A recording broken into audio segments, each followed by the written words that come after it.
ప్రస్తుతం మనం దిల్సుఖ్ నగర్లో ఉన్న శ్రీ సమ్మక్క సారక్క జ్యోతిషాలయంలో ఉన్నాం. ఇక్కడ ఎలాంటి సమస్యలున్నా, ప్రేమ సమస్యలు, పెళ్లి సమస్యలు, సంతాన సమస్యలు, ఎలాంటి సమస్యలున్నా మనకి చెప్పడానికి మనతో పాటు ఉన్నారు ప్రముఖ జ్యోతిష్య పండితుడు కోయదర శ్రీనివాసరాజు గారు. మరి గురుగారితో మాట్లాడి అనేక సందేహాలను తెలుసుకుందాం.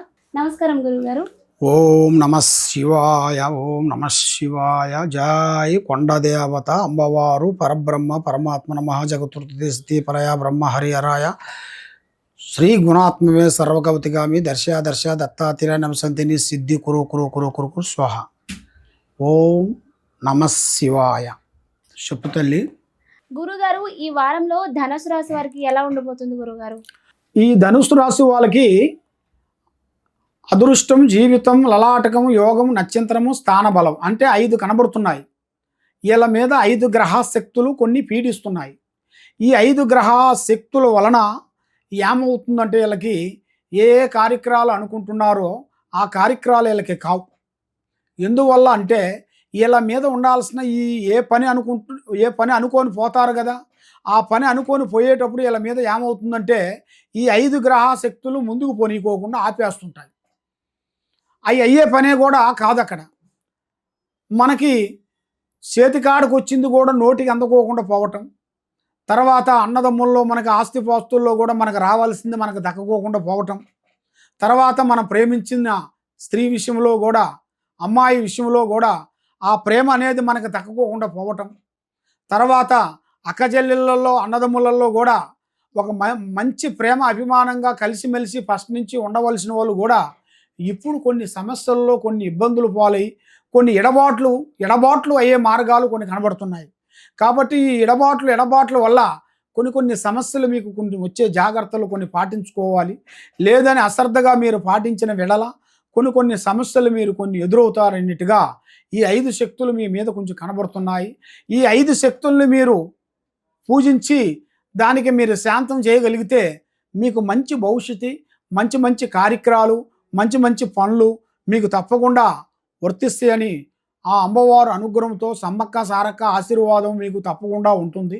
కాబట్టి మీరు పూజించాల్సిన ఆ అమ్మవారు శ్రీ సమ్మక్క సారలమ్మ మహాశక్తి.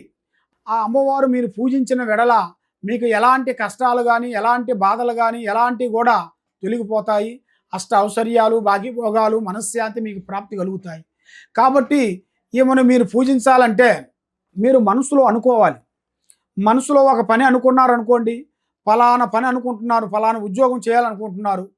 ఆ ఉద్యోగం మనం చేయాలనుకున్నప్పుడు అప్పుడు మీ ఇంట్లోకి వెళ్ళి బుధవారం రోజున, ఆ అమ్మవారికి ఇష్టమైన రోజు బుధవారం, ఆ బుధవారం రోజు తలస్నానం చేసి 2 కొబ్బరికాయలు, 2 బెల్లం, ఆ బంగారం ముద్దలు 2 తెచ్చి 2 కొబ్బరికాయలు తెచ్చి ఒక తెల్లటి గుడ్డ, ఒకటి ఎరుపు, ఒకటి తెలుపు, 2 గుడ్డలు తీసుకొని వచ్చి కొన్ని బియ్యం తీసుకొని వచ్చేసి అక్కడ ఆ దోషుల్లో ఒక బియ్యం పోసుకొని దాంట్లో బెల్లం గడ్డ పెట్టుకొని జై శ్రీ సమ్మక్క సారక్కం తల్లిని మనస్ఫూర్తిగా మనసులో అనుకొని ఆ ఒక తెల్లటి గుడ్డ మీద వేసేసి దాన్ని మూట కట్టాలి. తల్లి ఫలానా పని అనుకుంటున్నాను, ఆ పని నాకు తొందరగా అయితే ఈ అమ్మవారు ముడుపు కడుతున్నాను, ఈ ముడుపు నీకు తప్పకుండా నీకు చెల్లిస్తానమ్మా అని మనస్ఫూర్తిగా ఆ 2 దోషుల్లో బియ్యం తీసుకొని రెండు ఒకటి తెల్లటి గుడ్డ, ఒకటి ఎరుపు గుడ్డ, ఆ గుడ్డలో వేసేసి ఈ దాంట్లో ₹1 బిళ్ళ, దాంట్లో తమలపాకు వేసేసి పసుపు కుంకుమ వేసేసి మూట కట్టాలి. మూట కట్టేసి ఆ మూట కట్టిన దాన్ని మీరు కింద పెట్టద్దు. అప్పుడు వరకు 2 కొబ్బరికాయలు కొట్టాలి. ఆ 2 కొబ్బరికాయలు 2 బెల్లం ముద్దలు పెట్టేసి కొబ్బరికాయ కొట్టిన తర్వాత మీరు అమ్మవారిని మనస్ఫూర్తిగా అనుకొని, ఏది ఒక కార్యక్రమాన్ని కాదు, మీరు ఏ కార్యక్రమం అనుకుంటారో ఆ కార్యక్రమాన్ని అనుకోవాలి. మీరు 14 రకాలుగా అనుకుంటే పనులు జరగవు. అక్కడ ఏ కార్యక్రమం అనుకుంటున్నారో ఒక కార్యక్రమే అనుకోవాలి. ఒకటే పని, ఒక ఉద్యోగము, ఒక వ్యాపారము, ఒక కుటుంబము, ఒక ప్రేమ, ఒక ఏదైనా కానీ ఒకటే అనుకోవాలి. ఒకటే అనుకొని మీరు ఈ ముడుపు కట్టిన వెడల అవి మీరు తీసుకొని మీ పూజా మందిరంలో పెట్టుకోవాలి. మీకు ఆ కార్యక్రమం అయిన వెడల తప్పకుండా అమ్మవారు మేడారానికి వచ్చేసి ఆ రెండింటిని అమ్మవారు గద్దెలో పెట్టేయాలి. సమ్మక్క దగ్గర ఒకటి, సారలమ్మ దగ్గర ఒకటి పెట్టుకొని మీరు నమస్కారం ఉంచుకొని రావాలి. లేదు మీరు అంత దూరం పోలేము గురువుగారు అన్నిటికైతే తప్పకుండా మీరు మమ్మల్ని కలిసి మాకు మీరు అందజేస్తే మేము అమ్మవారికి మేము అందజేస్తాం. చూసారు కదండి, గురువుగారు చెప్పింది తప్పకుండా ఫాలో అవ్వండి. మీకు ఎలాంటి సందేహాలున్నా, ఎలాంటి సమస్యలున్నా ఇక్కడ ముఖం చూసే జాతకం చెప్తారంట. మరి కింద స్క్రోల్ అవుతున్న నెంబర్కి కాల్ చేయండి, గురువుగారిని సంప్రదించండి. Thank you.